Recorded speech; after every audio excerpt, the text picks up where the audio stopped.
धर्मराजा सम्राट अशोक को नमन करता हूँ, क्योंकि धर्मराजा सम्राट अशोक ने भगवान बुद्ध के धर्म को विश्व धर्म बनाया। परम पूज्य बाबा साहब डॉक्टर अम्बेडकर को नमन करता हूँ, क्योंकि बाबा साहब डॉक्टर अम्बेडकर ने इस भारतवर्ष को दुनिया का सबसे सुंदर संविधान और उससे भी बेहतर गौधर्म मान लिया। इसी क्रम में देश में जन्मे उन सभी संतों, गुरुओं, महापुरुषों का नमन, जिन्होंने समता मूलक समाज की लड़ाई लड़ी। आज इस धम्मचारिका के अवसर पर उपस्थित पूज्य भिक्षु संघ और आप सभी उपासक उपासिकाएं, आज हम सब लोग संविधान दिवस मना रहे हैं। संविधान दिवस की ढेर सारी मंगल कामनाएं ज्ञापित करता हूँ। इस धम्मचारिका को सोनो घाट में सहयोग कर रहे पुरवासी प्रसाद जी, राजेंद्र प्रसाद कानूनगो साहब, सुभाष प्रसाद जी, नरेश प्रसाद जी, राजेंद्र प्रसाद जी, वीरेंद्र प्रसाद जी, विनोद कुमार जी, अखिलेश कुमार जी, मंटू जी, अरुण कुमार जी, विपिन कुमार जी, आदित्य कुमार जी, सत्येंद्र कुमार जी, विजेंद्र कुमार जी, कमलेश गौतम जी, मुन्ना इंजीनियर साहब, गुलाब गौतम जी, हरिलाल बौद्ध जी, बुद्धिचंद्र प्रसाद जी, धर्मेंद्र कुमार जी, मिनेश्वर प्रसाद जी, सत्येंद्र मास्टर साहब, श्री राम जी, राम हरत प्रसाद, पूर्व इंस्पेक्टर साहब रिंकू जी, प्रभाकर गौतम जी, मीरा देवी जी, ममता जी, वंदना जी, उषा जी, किरण जी, पूनम जी, गीता जी, मनीषा जी और अकेला जी। अच्छा, आपका भी नाम बोलना है। अकेला जी और हमारे इस धम्मचारिका के बहुत मजबूत स्तंभ सेठवार जी और बहुत सारे उपासक लोग हमारे बीच बैठे हैं। एक इंद्रदेव अम्बेडकर जी हैं, इस धम्म यात्रा में रसना से चल रहे हैं। इधर डीपी जी बौद्ध जी हैं। आप सभी लोगों को इस यात्रा के आयोजन के लिए धन्यवाद ज्ञापित करता हूँ। हालांकि धम्मचारिका सारनाथ से चली थी। जब सारनाथ से चल रही तो उसके पहले प्रशासन के लोग हमसे पूछ रहे थे इस धम्मचारिका का उद्देश्य क्या है। तो हमने बोला कि भगवान बुद्ध की शिक्षाओं का प्रचार प्रसार करना है।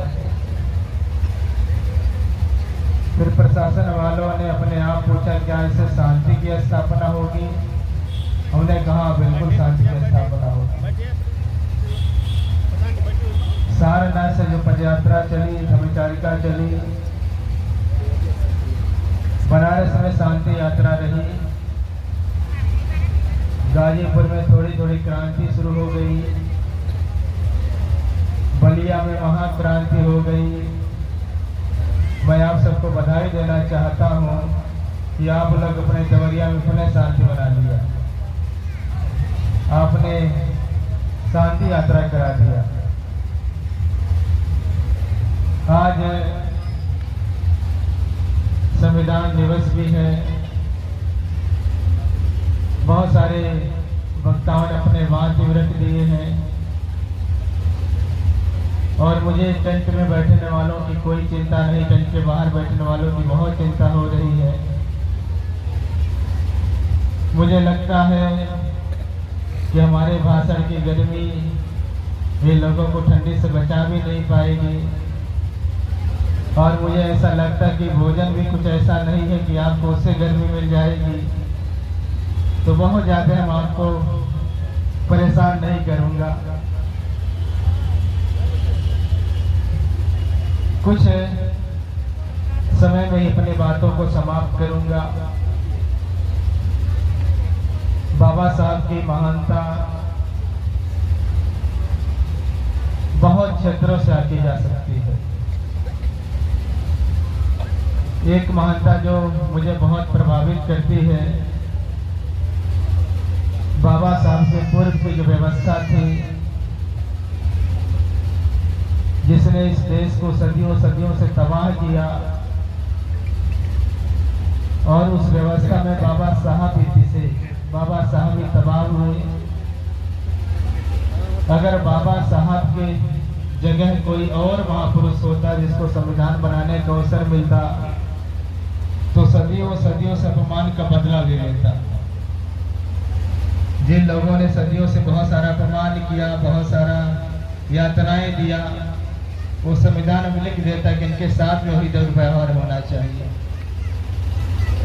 लेकिन बाबा साहब की महानता ये है, बाबा साहब ने अपने लोगों को जितना ख्याल रखा, वंचितों का जितना ख्याल रखा, पूर्व के जो लोग रहे जिन्होंने सताया दबाया, उनके लिए भी दुर्भावना से काम नहीं किया।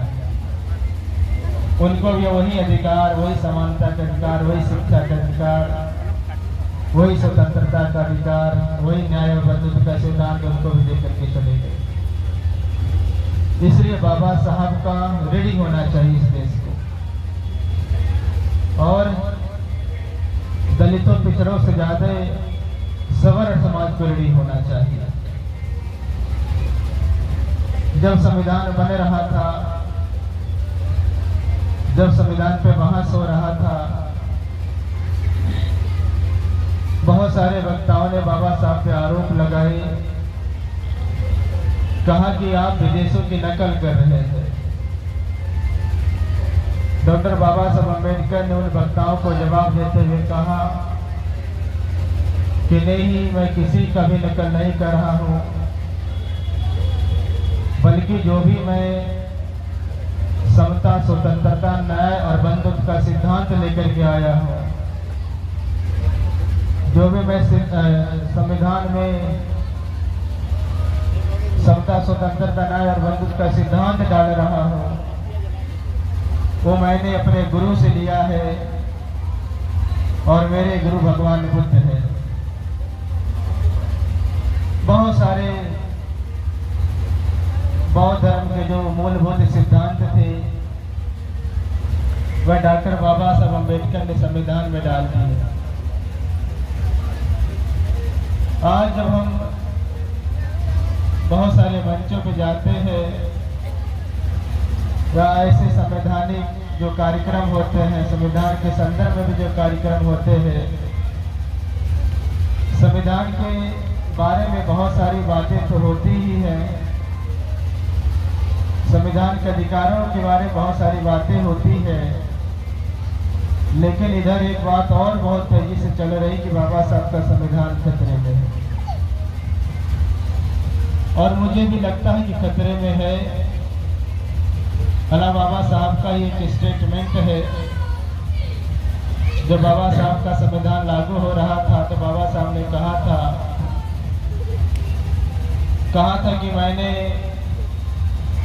सांसद रूपी मंदिर में सोचा था कि देवता प्रवेश करेंगे, देवता प्रवेश करें उसके पहले राक्षसों ने कब्जा कर लिया।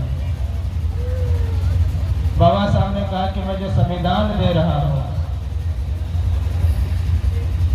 कोई भी संविधान तब अच्छा होता जब संविधान को लागू करने वाले अच्छा होते हैं, और कोई भी संविधान अच्छा नहीं माना जाता है, अंततः खराब सिद्ध हो जाता है जब संविधान को लागू करने वाले अच्छे न हो। आज आज़ादी के लगभग 70-75 साल बीत गए, और इस बात पे विमर्श होना चाहिए कि क्या बाबा साहब का संविधान लागू हुआ।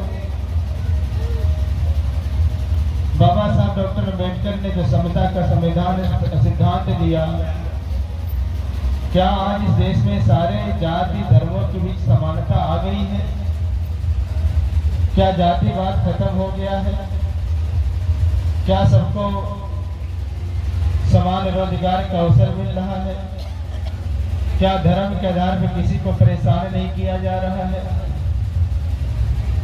क्या जो व्यक्ति जहाँ चाहे वहाँ बस सकता है, जो व्यक्ति जैसा चाहे वैसा कपड़ा पहन सकता है, रह सकता है? तो इस पे चिंतन होना चाहिए। और जब आप इस पे चिंतन करने लगेंगे तो आपको बहुत निराशा लगेगी, देश में अभी भी समानता लागू नहीं हो पाई। अभी भी देश जातिवाद खत्म करने की तरफ कोई कदम नहीं उठा पाया है, और इधर 10-20 सालों में जातियां और बढ़ी हैं, सांप्रदायिकता और बढ़ी है।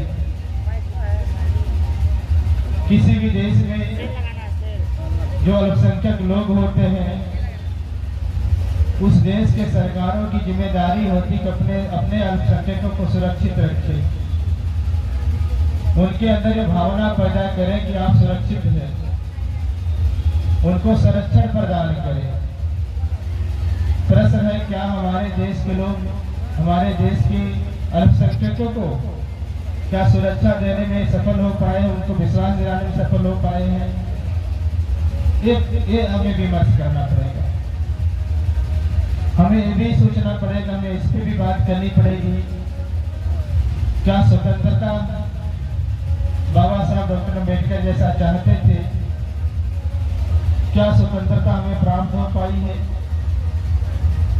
क्या हम हर तरीके से स्वतंत्र हो पाए हैं? जब हम संविधान दिवस मनाते हैं तो हमें बाबा साहब के एक और सिद्धांत पे विमर्श करना चाहिए। क्या इस देश में सबको न्याय मिल पा रहा है? क्या इस देश में न्याय कागज के टुकड़ों में नहीं बिक रहा है? क्या देश में ऐसी स्थिति नहीं है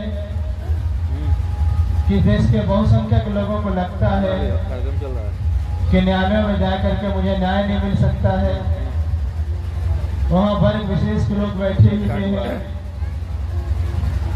और उनके पास नैतिक चरित्र नहीं है, आधा घंटा और वह देश को न्याय नहीं दे रहे हैं, उनमें न्याय करने की क्षमता नहीं है। आपके लाइट रूम में इस बात को भी हमें याद करना पड़ेगा, हमें सोचना पड़ेगा, और हमें इस बात को भी सोचना पड़ेगा, क्या इस देश में बंधुत्व भाव आ गया है? क्या सभी लोग भाई भाई हो गए हैं, भाईचारा कायम हो गया है? अगर ये सब बातें हो गई हैं तो बहुत अच्छी बात, अगर नहीं हो पाई है तो बहुत चिंता की बात है। और मुझे लगता है कि बातें आज भी बहुत दूर दूर तक इस पर कहीं कोई काम दिखाई नहीं देता है। तो मुझे लगता है कि बाबा साहब अम्बेडकर का संविधान खतरे में है। मैं जब उन लोगों के बीच में जाता हूँ जो लोग अपने आप को अम्बेडकरवादी कहते हैं, जो लोग अपने आप को बुद्धवादी कहते हैं, मैं उनसे भी अक्सर कुछ बातें पूछता हूँ। मैं आप लोगों से पूछना चाहता हूँ, आप यहाँ जितने लोग बैठे हैं, मैं जानना चाहता हूँ कितने लोग अम्बेडकरवादी हैं? मुझे जरा हाथ उठाकर बताइए, यहाँ कितने लोग अम्बेडकरवादी बैठे हुए हैं? लगभग सभी लोग अम्बेडकरवादी बैठे हुए हैं। मैं आप लोगों से भी पूछना चाहता हूँ कि अगर आप अम्बेडकरवादी हैं तो कितने लोगों के घरों में बाबा साहब का संविधान है? अच्छा, इतने लोगों के बारे में, इतने लोग घरों में संविधान है, लगभग आधे लोगों के घरों में संविधान है। अब मैं आप लोगों से जानना चाहता हूँ कितने लोगों को संविधान की प्रस्तावना याद है? मैं पूछ भी लेता हूँ, हाथ सोच के उठाइएगा। देखिए 2 ही 3 हाथ बच रहे हैं, उठा रहे हैं, इनको संविधान की प्रस्तावना याद है। अच्छा, कितने लोगों ने संविधान पढ़ा, मुझे ये बता दीजिए। पढ़ा गया है, पूरा नहीं पढ़े हैं। देखिए, 2-4 लोगों ने संविधान पढ़ा है। आप पूरा नहीं पढ़ा गया साहब। 400 लोग बैठे हुए हैं। हाँ, आप अम्बेडकरवादी हैं। आप सोचिए, आप सभी लोगों के घरों में संविधान नहीं है। आप ये भी सोचिए, आप सभी लोगों ने संविधान पढ़ा नहीं है। आप ये भी सोच लीजिए कि आप सभी लोगों को संविधान की प्रस्तावना नहीं याद है। तो आपको नहीं लगता बाबा साहब का संविधान खतरे में है? आपको क्या लगता है कि बाबा साहब के संविधान पर खतरा नहीं है? बाबा साहब के ऊपर संविधान पे खतरा है, और सबसे ज्यादा खतरा आप लोगों से है। और मैं बहुत देखता हूँ, बहुत सारे लोगों को, अपने बच्चों को देखता हूँ, बहुत सारे पढ़े लिखे लोगों को देखता हूँ, जब उनके साथ कोई दुर्व्यवहार हो जाता है, जब उनको एप्लीकेशन लिखना होता है तो एप्लीकेशन नहीं लिखने आता है। थाने पर रिपोर्ट लगानी है, रिपोर्ट करवानी है, आपको प्रार्थना पत्र नहीं लिखने आता है। और आप जान लीजिए, आप जितना अच्छा प्रार्थना पत्र लिखते हैं उतनी अच्छी धाराएं लगती हैं। आपका जितना खराब प्रार्थना पत्र होता है उतना ही खराब धाराएं लग जाती हैं, उतनी साधारण सी धाराएं लग जाती हैं। अगर आप संविधान नहीं पढ़ते हैं तो आप लिखते हैं कि मेरे घर में चोरी हो गई है, तो चोरी की धाराएं लग जाती है।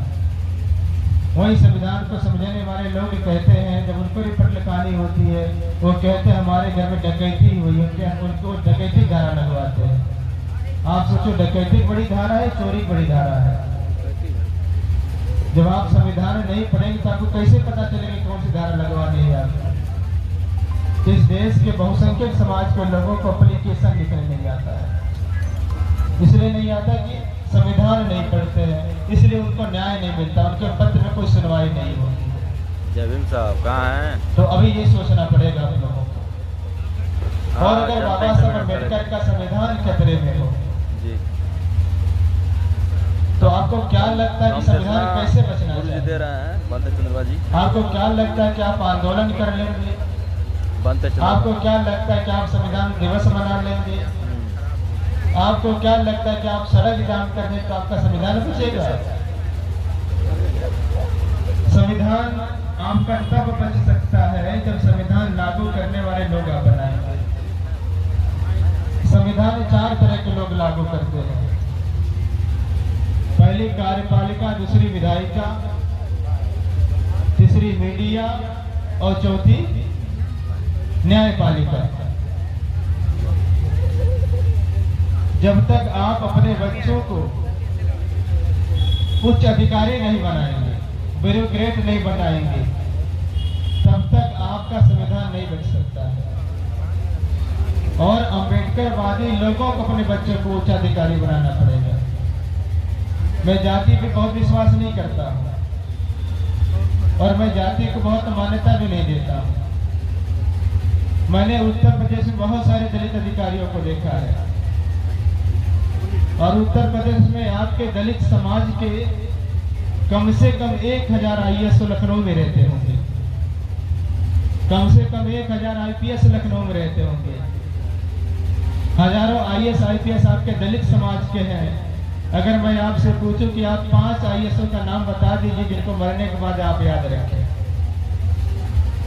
आप किन 5 लोगों का नाम बता सकते हैं? अगर मैं आपसे पूछूं कि 5 IPS का नाम बताइए जिनको आप मरने के बाद याद रखें,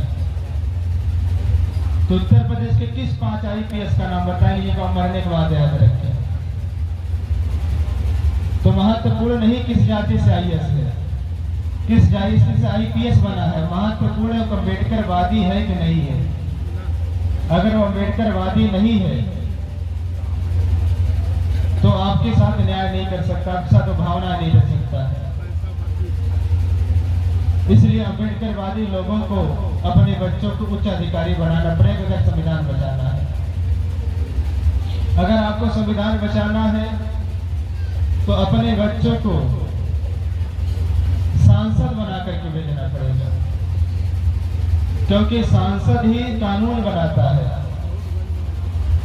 और मैं फिर कह रहा हूँ, जाति को ध्यान मत दीजिएगा। दलित समाज के बहुत सारे सांसद हैं, अभी कोर्ट के माध्यम से वर्गीकरण हो गया है, आरक्षण में वर्गीकरण हुआ है। कौन सांसद आपकी लड़ाई लड़ा है?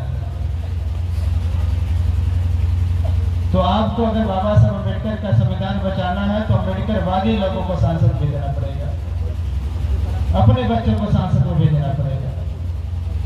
अगर आपको बाबा साहब अम्बेडकर का संविधान बचाना है तो अपने बच्चों को पत्रकार बनाना पड़ेगा, बड़े बड़े पत्रकार बनाना पड़ेगा।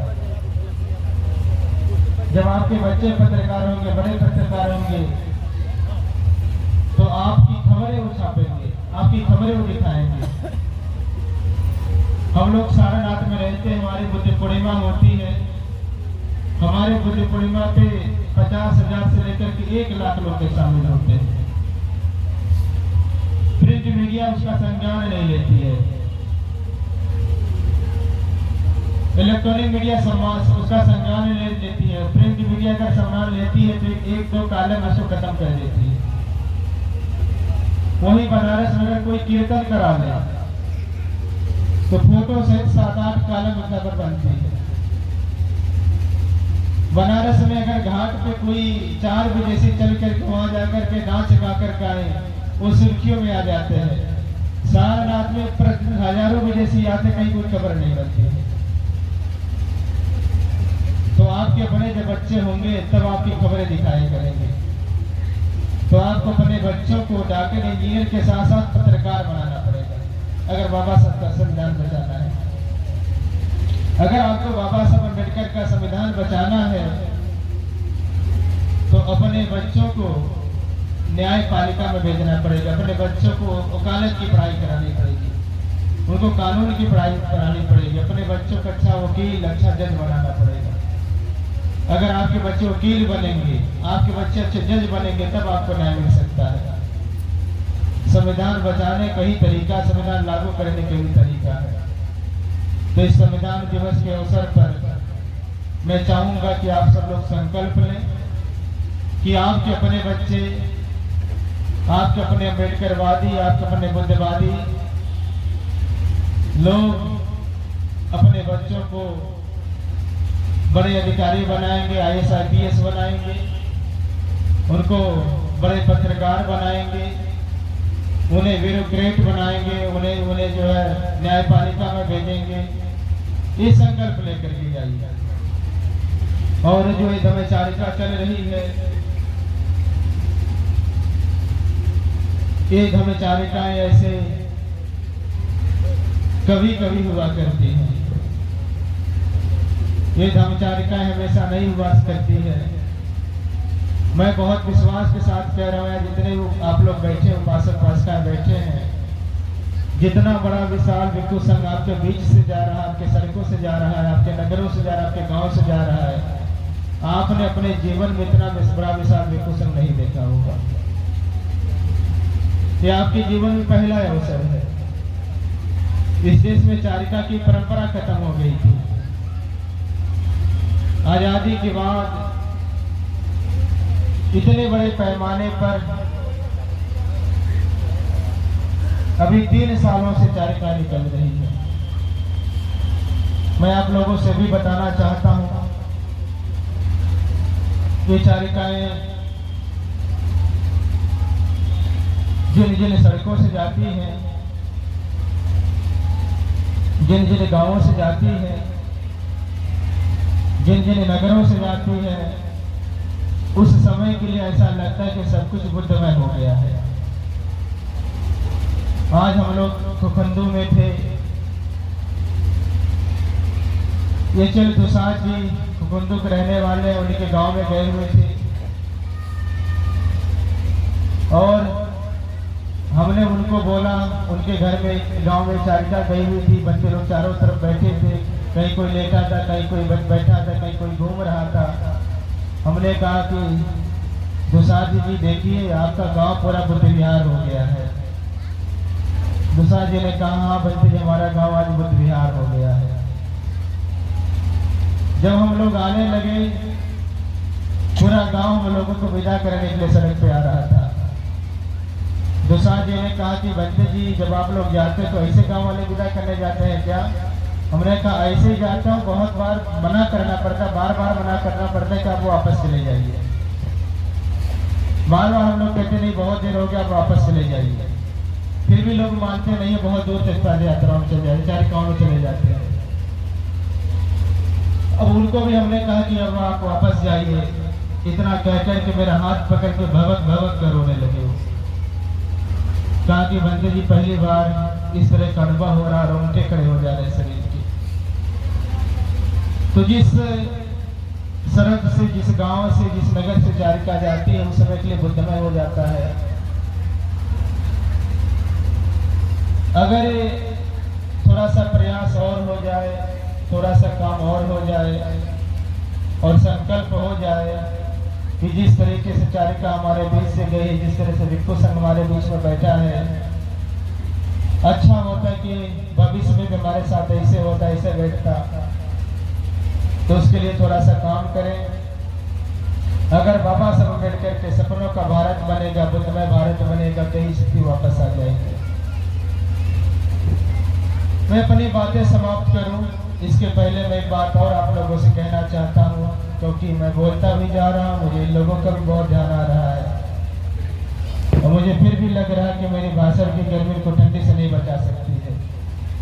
और जब हम चारिका भी करते हैं तो मेरे चारिका का उद्देश्य होता है किसी को कष्ट न हो।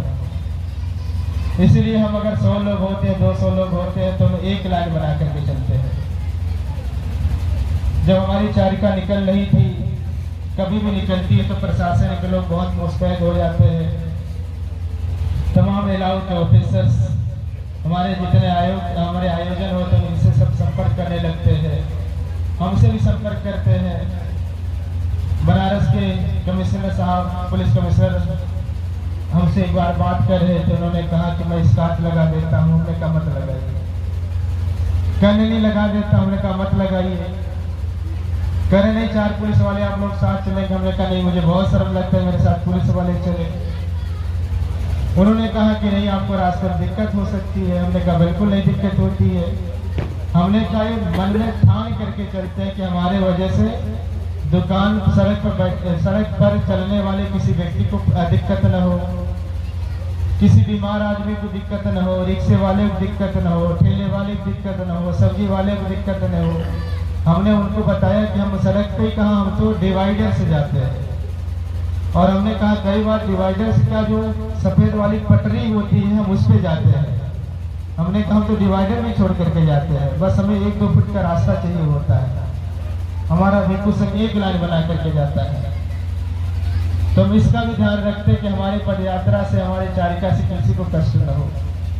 तो मुझे आप लोगों को कष्ट में देखते हुए मेरे अंदर करुणा उत्पन्न हो रही है, बहुत बार बार उत्पन्न हो रही है। अंतिम बातें मैं करूंगा। आपको याद रखना चाहिए, जिस समाज की धार्मिक जड़ें गहरी होती हैं,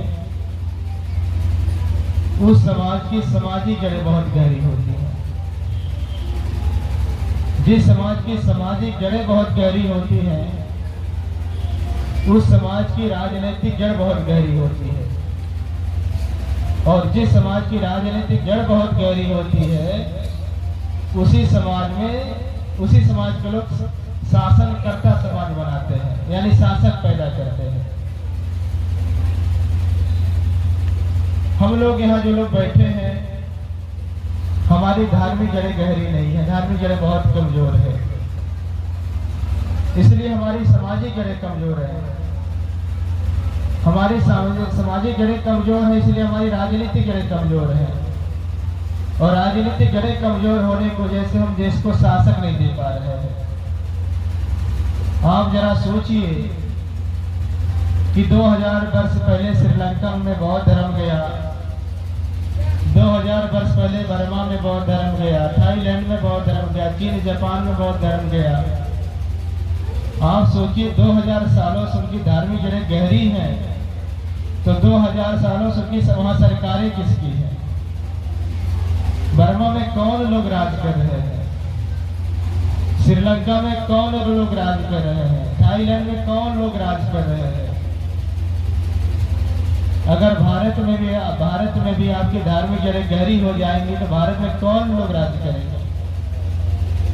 भारत में किसकी सरकारें होंगी, और जब आप लोग राज करेंगे, आपकी सरकारें होंगी, तो आपका संविधान कौन बिगाड़ सकता है, आपके संविधान को कौन खत्म कर सकता है, आपका संविधान कौन मिटा सकता है।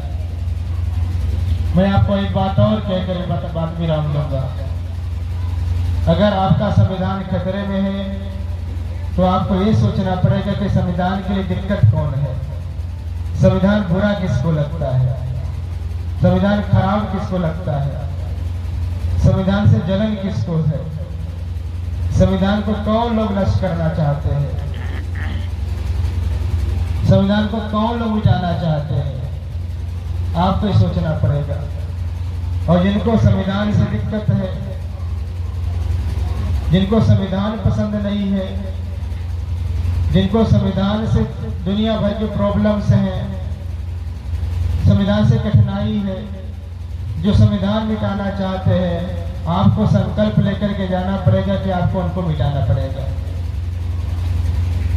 और उनको मिटाने का एक ही तरीका है। अगर इस देश में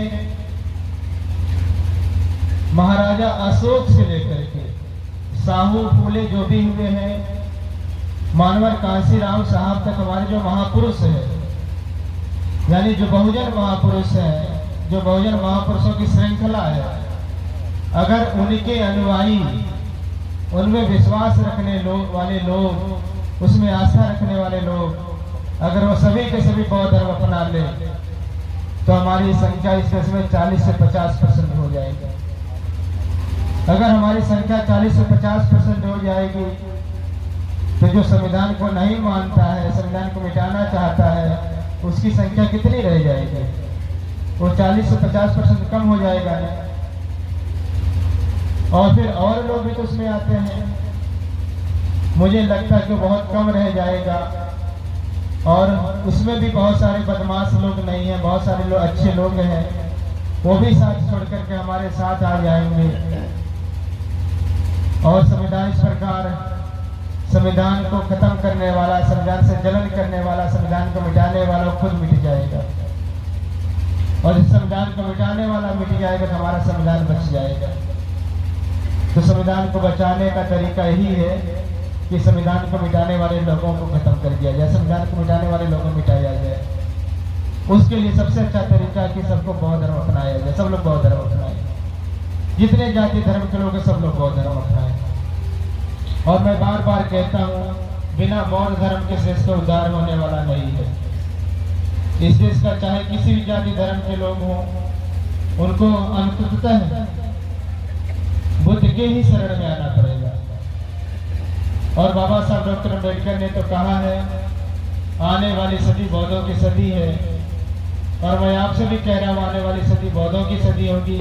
हम लोग यात्राओं को करके देख रहे हैं, हमारी यात्राओं में जिस जिस जाति के लोग, जिस जिसके धर्म के लोग हम लोग को सिख रहे हैं, हम लोग उनसे मिल रहे हैं, सब लोग हमसे प्रभावित हो रहे हैं, बुद्ध धर्म से प्रभावित हो रहे हैं।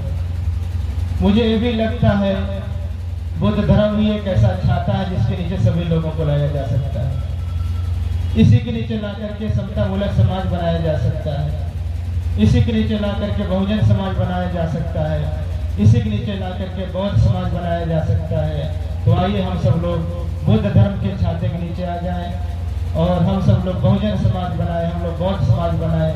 इन्हीं शब्दों के साथ आयोजक बंधुओं को ढेर सारी मंगल कामनाएं और आप सभी लोगों को क्रांति यात्रा को शांति यात्रा बदलने के लिए पुनः धन्यवाद।